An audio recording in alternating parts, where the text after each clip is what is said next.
하나님께서 말씀으로 역사를 하십니다. 그런데 우리가 말씀을 붙잡는다, 말씀은 듣는다고 할 때 생각해야 될 것이 있습니다. 뭐냐면 하나님께서는 내 인생 전체를 두고 하나님께서는 말씀을 주시는 겁니다. 그래서 우리가 서론에 우리가 생각을 해야 될 것이 있습니다. 뭐냐면 어떤 문제가 생겼다. 그리고 어쩌면 내가 좀 힘들다 이랬을 때 물론 하나님께서 말씀을 통해서 위로도 하시고 응답도 하시고 문제 해결도 하십니다. 그런데 말씀이 초점이 그렇게 잡히게 되면 뭘 딱 놓치냐면 인생 전체를 두고 하나님께서 말씀 주시는 걸 놓쳐버리게 되는 겁니다. 근데 우리가 자칫 잘못하면 우리 렘넌트들한테 그렇게 기도를 가르치거나 말씀을 그렇게 가르치면 안 됩니다. 로봇 장난 갖고 싶으면 기도해봐라. 하나님 응답하실 거다. 이것을 자칫 잘못 가르치면 내가 원하면 알라딘 램프처럼 짠하고 나타나서 응답하시는 하나님이라고 잘못하면 기도를 그렇게 배워요. 저도 어릴 때 기도를 그렇게 배운 겁니다. 그러니까 이 로봇 이름도 안 까먹어요. 메칸더브이라고. 이게 너무 갖고 싶었는데 기도해라요. 응답하실 거래요. 근데 진짜 기도하니까 메칸더브이를 아버지가 사오시더라고요. 그래서 응답받았구나 생각을 한 겁니다. 물론 하나님께서 메칸더브이를 주시기도 합니다. 그런데 그게 기도의 근본 목적이 아니잖아요.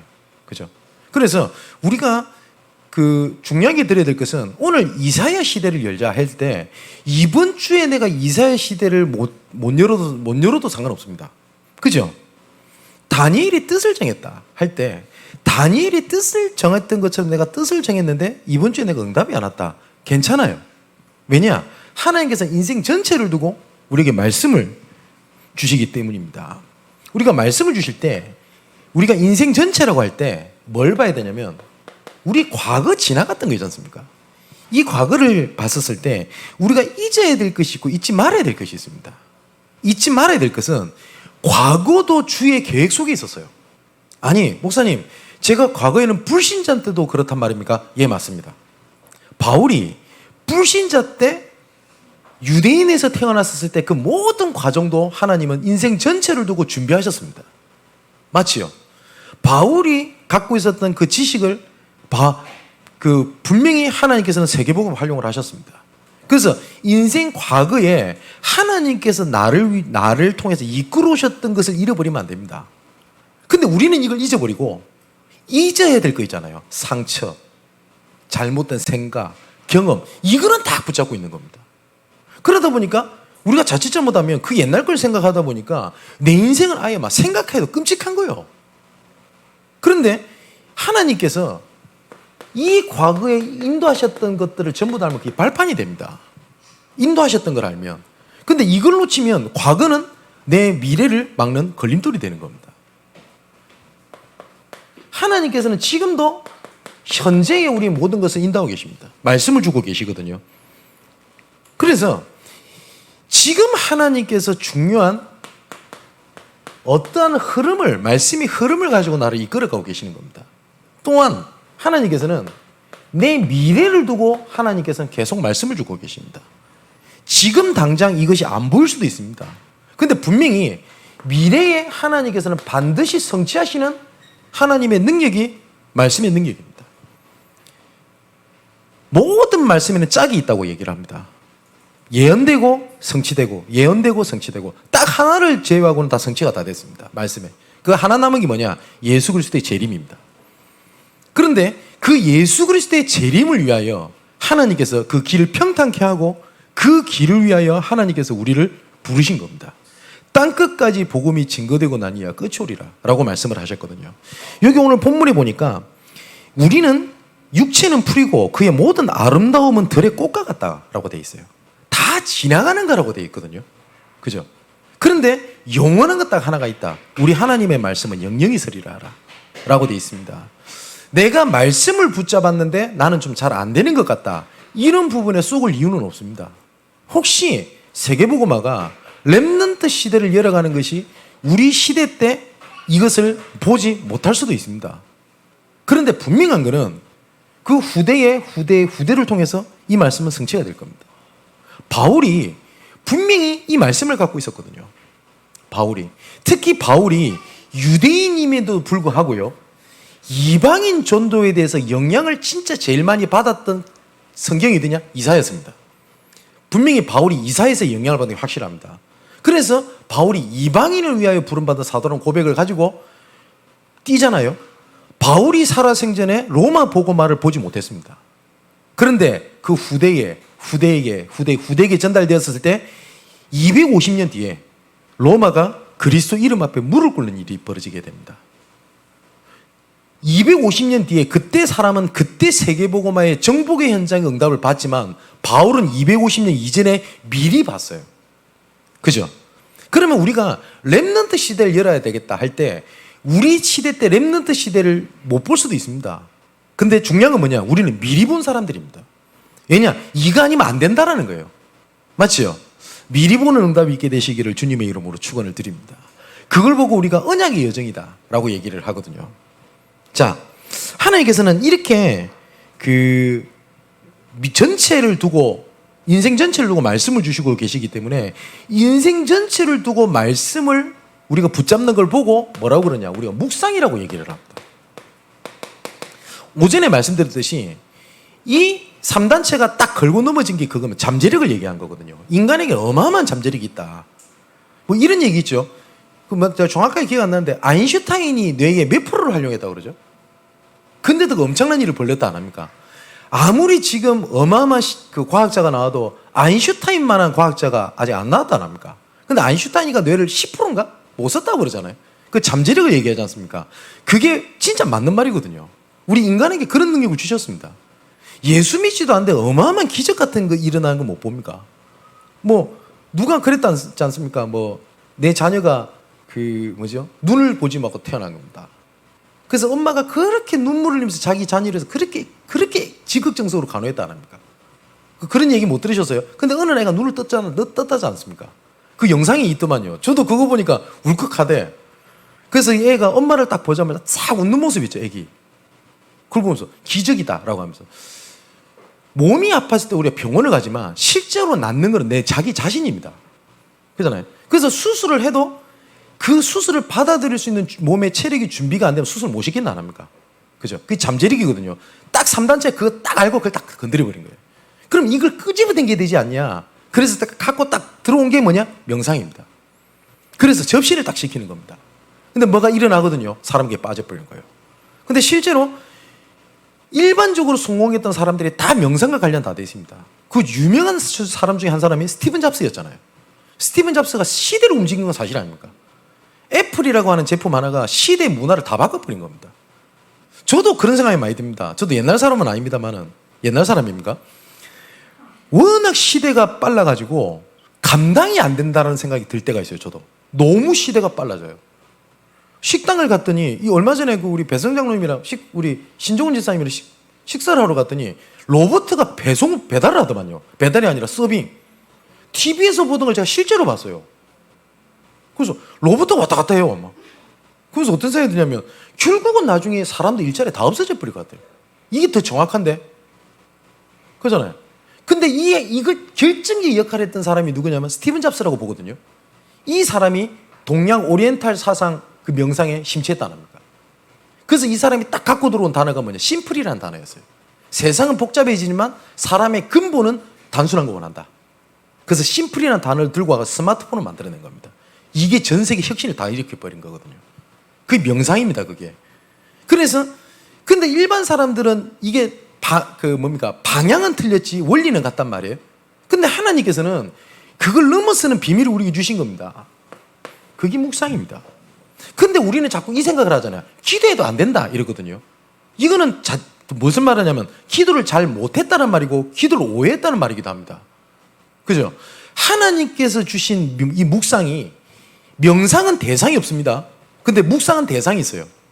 명상은 대상이 없지만 대상이 있습니다. 사단입니다. 근데 묵상은 하나님께로 향하는 겁니다. 그래서 명상과 묵상을 영어로는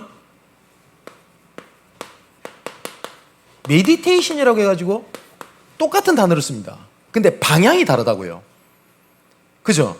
그래서 우리가 내 인생 전체를 두고 하나님께서 이 말씀을 왜 주셨냐? 그리고 어떤 말씀을 들었을 때 인생 전체를 내가 잊지 않을 내가 뭘 찾아내는 겁니다. 내한테 온 겁니다. 그 말씀이. 그걸 보고 나의 말씀이라고 합니다. 그럼 이 나의 말씀을 내가 붙잡아야 된단 말이에요. 그럼 사람마다 다 달라요. 어떤 사람은 그림을 그린다. 어떤 사람은 글을 남긴다. 어떤 사람은 어떤 작품을 만든다. 어떤 사람은 계속 그거를 예를 들어서 계속 되뇌인다. 사람마다 달라요. 이걸 보고 나의 기도라고 얘기를 합니다. 여기서 내가 해야 될 게 나올 겁니다. 이런 다 다른 사람이 느끼지 못하는 걸 느끼게 됩니다. 그럼 그에 대한 실천을 하게 되거든요. 되어지게 되거든요.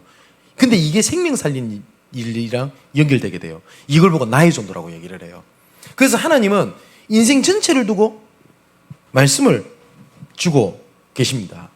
이번에 우리 랩런트들 성경 캠프를 하게 될 건데 우리 교사분들 제가 부장단들 모였을 때 제가 이런 말씀을 드렸어요. 우리 랩런트들이 많은 말씀도 드려야 될 겁니다. 그런데 작은 거라도 하나를 마음에 담을 수 있는 뭘 한번 구상을 한번 해봐라. 그리고 캠프를 했었을 때 어떻게 하는 거냐? 전 성도가 함께 가는 거다. 그래서 몇 가지 얘기가 있었어요. 랩런트 대회 때 모여서 듣자. 그리고 직장인들이 다 모여서 들을 수 없거든요. 그러면 랩런트의 밤, 수요일날 한단 말이에요. 그날에는 우리 전체 성도 같이 모이는 날로 정하자. 그래서 우리 그때 다 기도회도 하고 그 랩런트 있을 때 간식도 주기도 하고 어떻게 전체가 함께 과다로 갈 건가. 이게 별것 아닌 것처럼 보이지만 우리 랩런트한테 뭐가 딱 들어갑니다. 이것이 나중에 결정의 순간에 배경이 되기도 합니다. 어쩌면 뭐 그게 맞다라기보다는 뭘 보여주냐가 되게 중요하거든요. 우리 랩런트들이 우리 양문계 우리 중직자들이 진짜 나를 위해서 관심을 갖고 있구나. 나를 위해서 기대해주고 있구나. 이게 우리 랩런트 인생을 변화시킬 수도 있습니다. 그죠? 저는 제 어머니한테 배운 게 하나가 있습니다. 그게 뭐냐면 선교사님을 도와야 되겠다. 아니면 어떤 전도를 위해서 어떤 걸 해야 되겠다 하면 형편이 안 되잖아요. 저희 집이. 형편이 안 되는데 형편을 넘어서는 뭘 하는 걸 제 어머니를 그걸 봤어요. 제가 어릴 때. 빈병이 그리 많았어요. 어릴 때. 보니까 우리 아버지도 술을 드셨으니까. 그 빈병을요. 항상 몰아서 파시는 날이 있었어요. 어머니가. 그때 꼭 보면 성경금하는 날이었어요. 제가 어릴 때부터 그걸 보고 자랐어요. 그러다 보니까 선교사님이 뭐 좀 필요하다 이러면 내가 좀 지금 당장 형편이 안 되잖아요.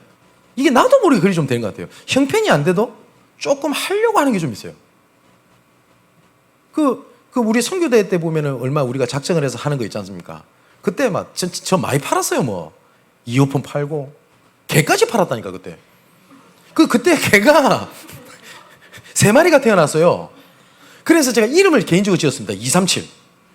첫째 놈 237. 그래서 개 판 겁니다. 그래서 우리 선교사님 들으면 기분 나쁠지 모르는데 개 팔아서 선교원금 했어요.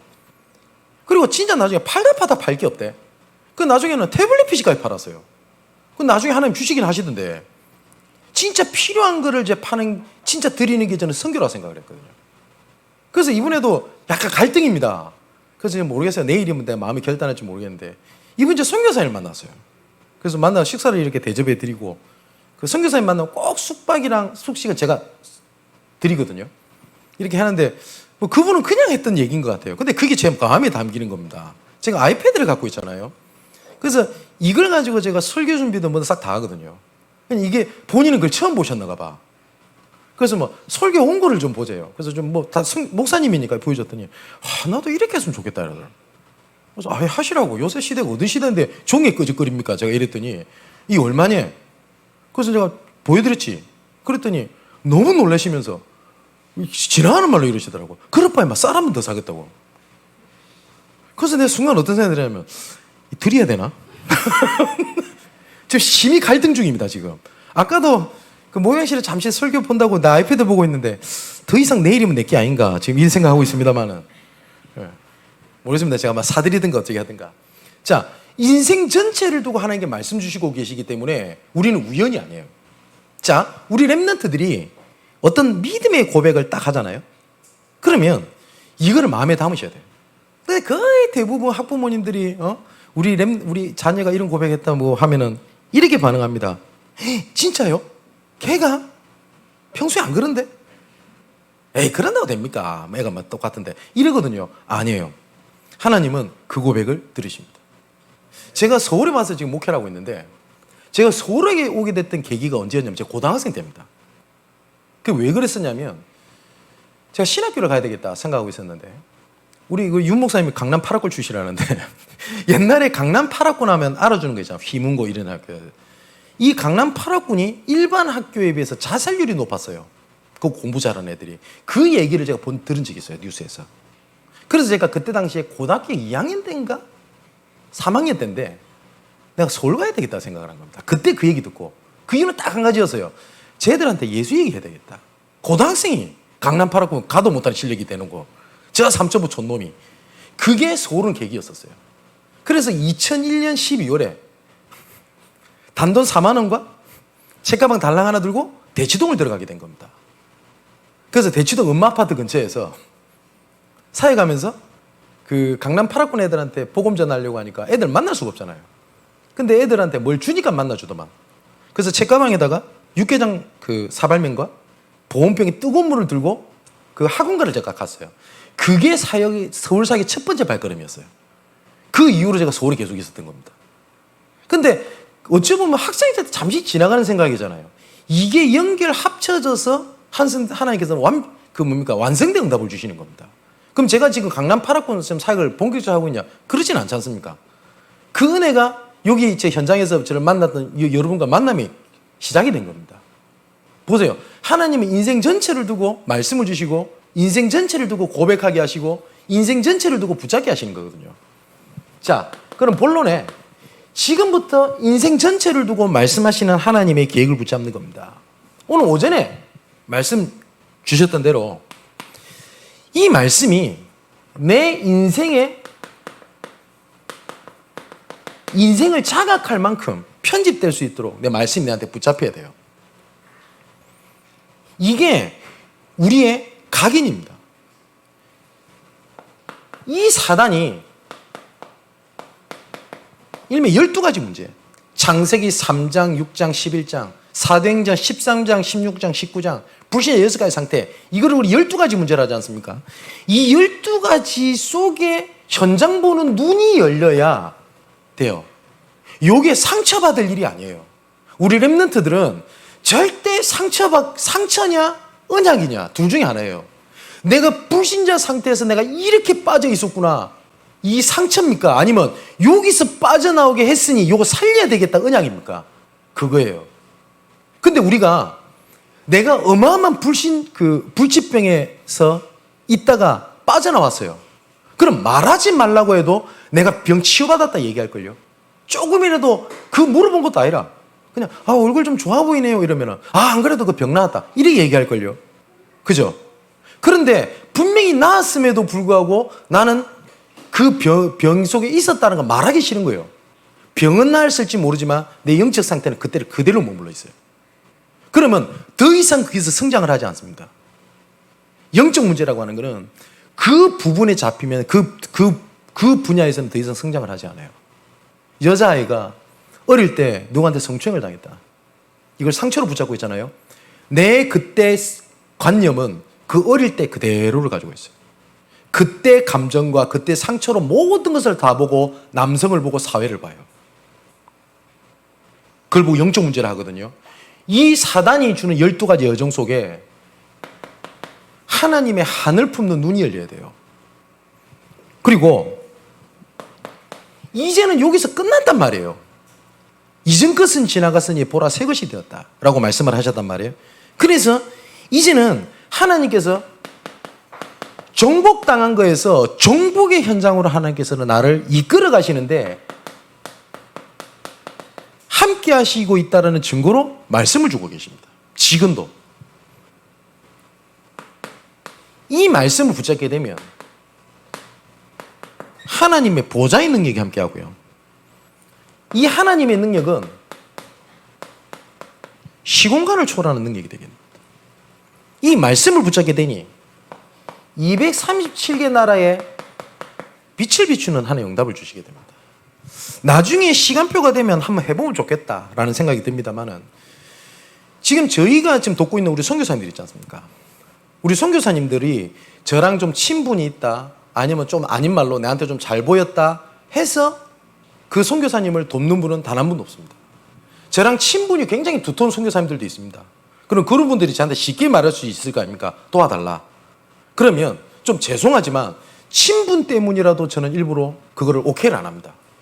저는 그건 너무 많이 봤어요. 조금 친하니까 도와주고 좀 틀리고 틀어졌잖아요. 후원 끊어버려.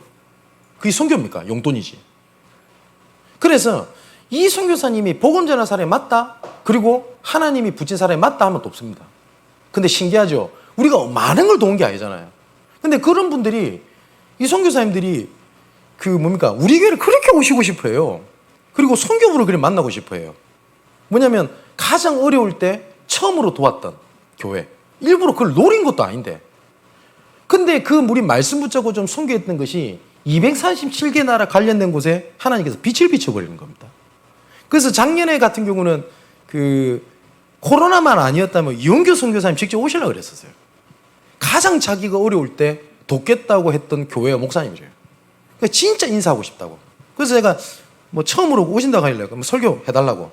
근데 코로나 때문에 뭐 이렇게 선교대회 때 아마 그때 오시려고 했는데 안 됐는데 나중에 필요하다면 이분들을 모셔가지고 뭐 보고를 듣겠다는 게 아니라 진짜 한번 필요하다면 이분들 좀 뭐 건강검진이라든지 좀 실질적인 선교대회를 우리 자체적으로도 할 필요도 있지 않겠나. 그 선교부서들은 한번 좀 그 기도를 한번 준비해 보십시오. 그리고 우리 산업인들도 그걸로 한번 움직여 보는 겁니다. 그럼 여러 가지 어려움 당하는 분들이 있거든요. 자, 이 말씀을 붙잡게 되니까 전혀 안 된다라고 하는 절대 불가능이 하나님께 절대 가능으로 바꾸는 겁니다. 노바디 현장이 에브리바디 현장으로 바뀌는 거예요. 다시 말하면 뭡니까? 안 된다는 현장에 하나님의 절대 가능이 빛을 비추는 겁니다. 이게 내 말씀에 각이 딱 되는 겁니다. 이거는 세뇌를 시키자는 게 아닙니다. 각인이 딱 되는 겁니다. 그래서 제가 해병대 얘기를 말씀 안 드렸습니까? 저 이해되더라고요. 난 저분들이 그냥 알랑한 그냥 자존심으로 저런 줄 알았어요.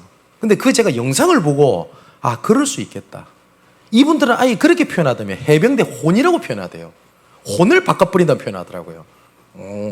그래서 해병대 저 사람들이 좀 다르구나 하는 생각이 좀 들었습니다. 그러면서 어떤 생각이 드냐면 복음이 이것보다 못한 게 아니지 않냐. 그렇지 않습니까? 그런 게 아니잖아요. 그래서 진짜 하나님 주신 말씀이 내 인생을 전체로 움직일 편집이 돼야 된다. 두 번째가 이 말씀을 이 편집된 것 속에서 뭐가 나오냐면 인생이 만들어지는 거예요. 쉽게 말하면 내가 인생을 살아가면서 말씀을 듣는 게 아니라 말씀 속에서 내 삶이 만들어진다는 표현이 맞아요.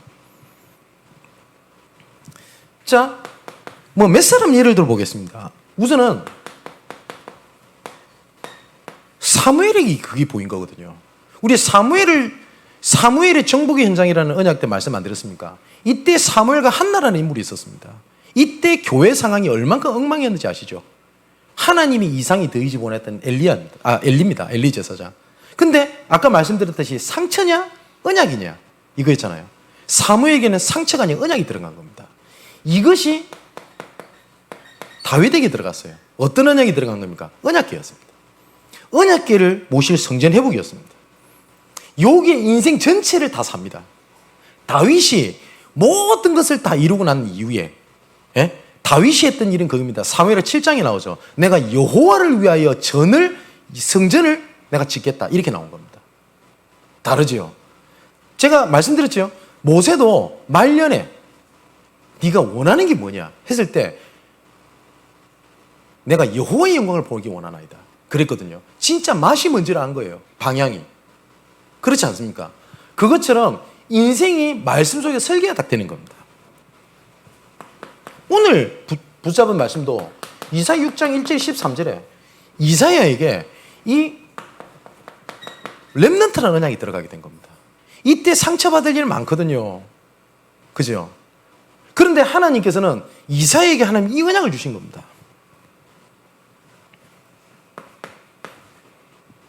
이 모든 언약들이 뭐하고 관련되어 있냐? 성전입니다. 그죠? 이 말씀이 선포되는 성전 회복이었어요. 지금으로 말하면 교회입니다. 근데 교회가 무너지는 시대가 됐거든요. 이 말은 양문교회 재정이 풍부해야 되겠다. 아니면 성도들이 많이 모여야 되겠다. 이 얘기를 하는 거 아니지 않습니까?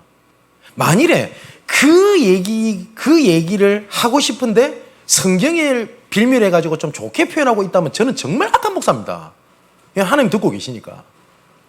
그런데 정말 교회가 무너지는 시대가 돼버린 겁니다. 근데 이 교회를 살려야 되겠는데 이 교회를 살리려고 하나님이 중직자를 세우는데 중직자들이 쓸데없는 게 잡혀가지고 무너지고 있는 시대가 돼버린 겁니다. 현장에서 중직자들 많이 만납니다. 근데 정말 중직자들 중에 이 하나님의 말씀에 사로잡혀서 올바른 중직자로서 있는 중직자는 전 거의 못 봤어요. 거의 보면 교회 상처, 집안 상처, 경제 문제, 인간관계 상처, 요 계속 얘기합니다. 그죠? 신학생들을 만나고 목회자들을 만나도요, 하나님의 비전이 아닙니다. 전부 다 다른 것에, 그래서 결국 피해는 누가 입냐? 교회가 무너지는 겁니다. 교회가요, 우습게 돼버렸어요, 지금요. 여러분, 인터넷 못 보셨어요? 교회 폐쇄법 발의 안 했습니까? 무슨 말이냐? 정부가 봤을 때 이 교회 이거 필요 없다, 이득이 안 된다, 문제가 있다, 그러면 교회 폐쇄시킬 수 있는 법안입니다. 물론 하나님께서 막으시겠습니다만 세상이 교회 문을 닫게 하겠다고 이 법안이 이루어진 시대는 처음 아닙니까? 그런데 여기에 가슴 치는 사람은 없어요. 우리 랩런트들한테 뭘 남겨야 되겠습니까? 우리 후대들에게. 좋은 대학 가라. 좋은 데 가야지 그래도 네가 먹고 산다. 이거 가르칠 겁니까? 자, 그러면 인생 설계를 하나님께서 말씀을 통해서 하게 되시는데 여기서 인생 전체를 하나님께서는 말씀 따라 디자인하신 겁니다. 미래를 놓고. 이게 결국은 우리 랩런트들이 사람을 살릴 수 있고 랩런트를 모을 수 있게 하는 플랫폼입니다. 내가 알코올 중독에 빠졌어요. 빠져나온 겁니다. 그러면 이게 상처가 아니라 언약이 되면 알코올 중독에 빠질 수밖에 없던 그 사람을 최고로 이해할 수 있는 사람이 나 자신이거든요. 그게 플랫폼이 되는 거예요. 그죠? 내가 도박이었다. 그럼 도박 중독에 빠질 수밖에 없는 시스템 속에 잡혀있는 거 본인이 이해 잘하거든요. 그거에 대한 플랫폼입니다. 그죠? 내가 자녀 문제, 경제 문제, 그게 전부 다 플랫폼이지. 내가 숨겨야 되고, 건드리면 내가 자빠져야 되고, 감정이 요동쳐야 될 과거가 아니라 플랫폼이라고요. 자, 다니엘이 그래서 여기다가 뜻을 품은 겁니다. 다니엘서 1장 8절에 뜻을 정했다 안 합니까? 우리 민족이 왜 망하는지 아냐? 우상숭배라는 거예요. 다시는 내가 저게 속지 않겠다는 겁니다. 우리 혹시 랩런트들이 우리 부모님에 대한 상처를 갖고 있다 이러면 나는 더 이상 저 전체를 받지 않겠다라고 뜻을 정해야지 그게 상처가 되면 안 돼요. 그렇지 않습니까? 저는 어릴 때부터 교회가 상처받는 일 많이 컸어요. 근데 제가 잘난 건 아니라 저는 하나님 주신 은혜였던 것 같아요. 그게 상처로 안 잡혀 있고 그냥 현장에 대한 지나갔던 이걸로 잡혀 있는 게 저는 감사한 것 같아요. 저는 중직자란 목사님이랑 예배 시간에 멱살 잡고 싸워서 교회 쪼가리가 나는 걸 봤어요. 저는 교회에서. 저희 아버지는 그걸로 교회를 떠나셨고요. 저는 그걸 보고도 참 희한한 게 그게 상처는 안 됐었어요. 감사한 게. 똑같이 봤는데 수십 년을 아버지가 교회를 떠나게 됐던 계기 상처였어요. 그게. 근데 저는 어릴 때 어떤 마음이 들었냐면 교회가 저러지면 안 되지 않냐 라는 생각이 들었어요. 수많은 제가 목사님들을 담임 목사님을 섬기면서 상처받을 거 많았어요. 너무 이상한 걸 많이 봤어요. 근데 저는 은혜죠. 나는 저러지 말아야 되겠다. 어떤 목사님은 계속 정치 발언하시는 분이 있었어요. 뭐 어느 목사님을 어떤 그 중직자를 지칭하면서 뭐 저런 대통령 100년에 한 번 나올까 말까 시대적이면 나는 그리 안 비는데 그놈이 그놈인데 뭐 이런 얘기라든지 제가 뭐 정치 세미나를 듣는 그러면서 저는 어떤 생각이 드냐 정치 얘기는 절대 하지 말아야 되겠다. 아마 우리 사랑하는 성도님들 저랑 오래 계셨던 우리 중직자분도 아실 거 아닙니까? 제가 단 한 번이라도 어느 정당이랑 정치 지지하는 발언을 한 적 있나요? 없지 않습니까? 근데 그것들이 전부 다 플랫폼이지. 그죠? 뜻을 정하십시오. 혹시나 우리 랩런트들 속에 여러 가지 생각이 있을 겁니다. 상처, 여러 가지 사회에 대한 뜻을 정하십시오. 이게 내 인생 전체를 두고 말씀을 역사하실 거면 그게 내 인생 전체를 디자인하게 될 겁니다. 이게 미래와 연결이 됩니다. 자, 또 에스더 보십시오. 지난주 말씀처럼 에스더가 이때를 위하여 준비함이 아니냐 뜻을 정한 겁니다. 그래서 여기서 뭐랍니까? 내가 죽으면 죽으리라. 그래서 이스라엘 전체가 초상날이 승리의 날로 변하게 됩니다. 그걸 보고 불임일이라고 얘기를 해요. 사단이 나를 무너뜨리려고 가정에 이 문제를 가져다 줬는데 이 일이 우리 가정의 불임일로 만들게 되는 것이다. 내가 경제 문제에 무너뜨리려고 이 사건을 줬는데 나는 이것을 경제의 불임일로 만드는 거다. 내가 인간관계를 무너뜨리기 위해서 사단이 이 날을 정했는데 나는 인간관계 승리의 불임일로 내가 만드는 것이다 라는 뜻을 정하는 거예요. 이게 내 운명을 바꾸는 겁니다. 그래서 이 말씀이 내 인생을 편집, 각인, 내 인생을 설계, 뿌리, 내 인생을 디자인, 미래하는 체질로 만드는 겁니다. 그래서 말씀이 내 마음의 모든 것을 사로잡을 수 있도록. 자, 마지막 결론입니다. 그러면 하나님께서 이미 말씀을 통해서 나의 것을 주신 게 있거든요. 고린도전서 2장 12절 14절에 보니까 분명히 은혜로 주신 것들을 알게 함이라 라고 되어 있거든요. 그래서 이렇게 되어 있습니다. 우리가 이것을 말하거니와 사람의 지혜가 가르칠 말로 아니하고 오직 성령께서 가르치신 것으로 하니 영적인 일을 영적으로 분별하느니라 라고 되어 있습니다. 분명히 하나님께서 은혜를 주신 것이 있다고 하는데 이거를 우리가 머리를 싸매고 지혜를 갖고 볼 수 있는 게 아니라 이 말이거든요. 뭐냐? 영적인 걸로 봐야 된다. 그래서 14절에 이렇게 되어 있죠. 육에 속한 사람은 하나님의 성령의 인도를 받지 아니하나니 이는 그것들이 그들에게는 어리석게 보임이요 또 그는 그것들을 알 수도 없나니 그러한 일은 영적으로 분별되기 때문이라 라고 되어 있습니다. 근데 하나님께서 은혜를 주신 것들을 하나님께 예비해놓고 불렀다고요. 예비. 근데 이 예비되어 있는 것이 내가 영적인 눈으로 보지 못하다 보니 나한테는 문제로 딱 보이는 겁니다. 자, 애굽에 들어가게 됐던 요셉의 형들과 요셉이 봤던 애굽은 똑같은 애굽인데 다르게 봤어요. 맞죠? 출애굽에서 나왔었을 때 모든 문제를 봤을 때 모세와 여호수아 갈렙의 눈과 다른 이스라엘 백성의 눈은 달랐어요. 분명히 같은 건데. 그죠? 예레미야에게도 말씀하셨습니다. 너희를 향한 나의 생각을 내가 안 하니 재앙이 아니오 평안이라 미래와 희망을 주는 것이라. 다른 이스라엘 백성들한테도 똑같이 포로였는데 예레미야는 미래와 희망으로 보였고 다른 이스라엘 백성은 저주와 재앙으로 봤어요. 그러면 지금 내한테 처한 모든 상황을 생각을 할 때 내가 요 부분이 해결되면 내가 전도로 가겠다. 내가 요 부분이 해결되면 내가 랩런트 내가 운동을 같이 할 수 있겠다 라고 생각하는 게 틀린 것이 맞아요. 맞죠? 내가 이것을 잘못 보고 있을 뿐이지 하나님께서는 은혜로 주신 나의 것이란 말이에요. 자, 이래놓고 우리 후대들이 진짜 잡아야 될 게 있습니다. 나의 교회입니다. 여러분에게 교회가 어떻게 다가오는지는 잘 모르겠습니다. 제가 저번에 한 말씀드렸잖아요. 혹시 이분이 들을지도 모르겠다는 생각이 듭니다. 제 유튜브를 듣고 있다고 제가 알고 있는데 제가 RTS 강의를 갔는데 어떤 분이 전화가 왔어요. 권사님이에요. 근데 학교를 다니신대요. 뭐 그럴 수 있겠죠. 근데 어느 정도 시간적이나 경제적 여유가 있으신 분인 것 같아요. 근데 이유인즉슨 그때 제가 도성이나 막 이런 친구들 제가 홍대 지기에 들어가서 만났지 않습니까? 제가 지기에서 사역을 하고 있을 텐데 자기 그 딸이 홍대 근처에서 이렇게 산대요. 그래서 목사님 그 교회를 좀 보내야 되겠다 이런 얘기를 하는 겁니다. 전 지기를 얘기하는 줄 알았어요. 보내라고. 그랬더니 그게 아니라 교회를 갔으면 좋겠대요. 그래서 왜 그러시냐라고 얘기를 했더니 뭐 담당 목사님이랑 뭐 사이가 안 좋고 뭐 얘기를 해요. 뭐 특별한 이유도 아니라 그냥 사이 안 좋대요. 그래서 목사님 말씀 은혜를 많이 받았는데 목사님 교회 가면 우리 딸이 괜찮을 것 같다라고 얘기를 하시더라고요. 그래서 기준이 단지 그겁니까? 라고 물어봤어요. 그렇대요. 그래서 제가 뭐라고 말씀드리냐면 우선은 저보다 연세 많으시지만 우선은 학생이라고 들었고 그럼 저보다 후배죠. 제가 교수로 있다 보니 그럼 저 학생 아닙니까? 제가 선임으로서 학생으로서 얘기할 테니까 들으시라고. 알겠다고. 어찌해서 내 자녀에게 관계만 틀어지고 뭐가 생기면 교회를 나가도 된다는 거 애들한테 가르치냐고. 그게 애들 버리는 걸 생각 안 해봤냐고. 보니까 교회 몇 군데 옮겼어요. 갈등이 있다. 그러면 옮겨야 돼요? 좀 누구 장로님이랑 좀 틀어졌다. 옮겨야 돼요? 자녀를 그렇게 가르치냐? 그럼 자녀한테는 나의 교회라는 게 없는 거예요.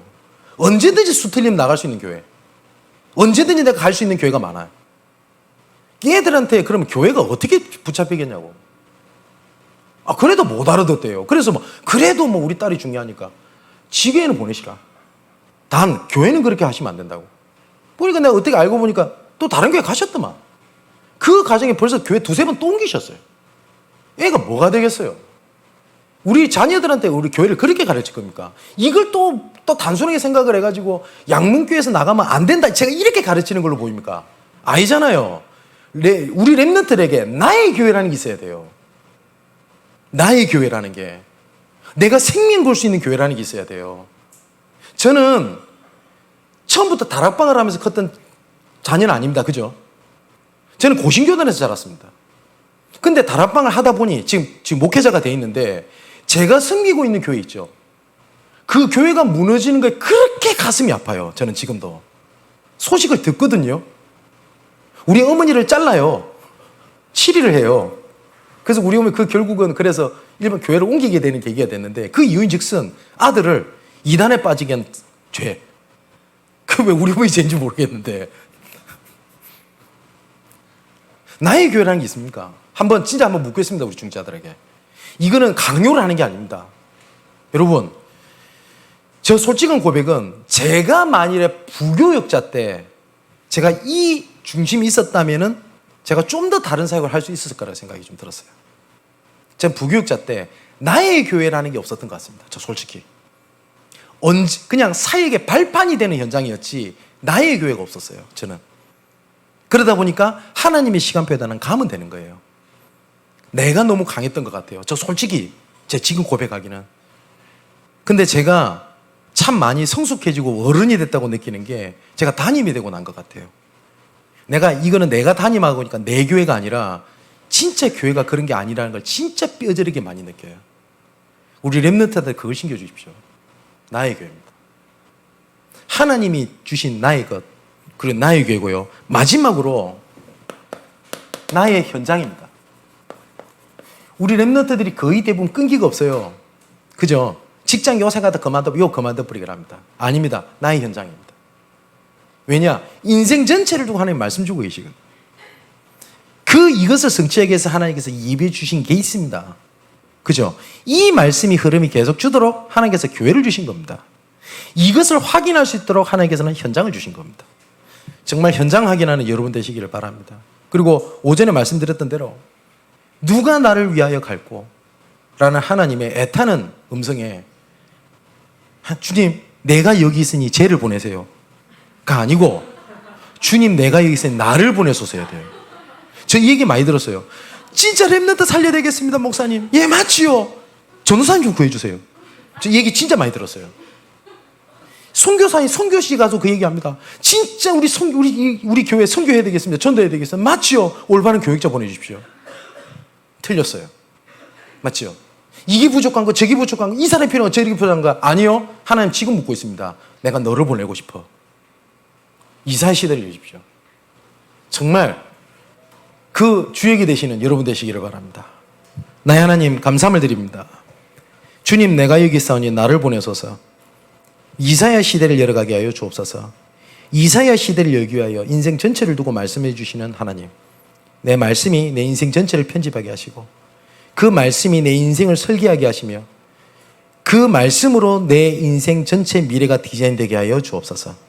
주신 말씀이 성취된 은혜로 함께하여 주옵소서. 살아계신 예수 그리스도 이름으로 기도하옵나이다. 아멘.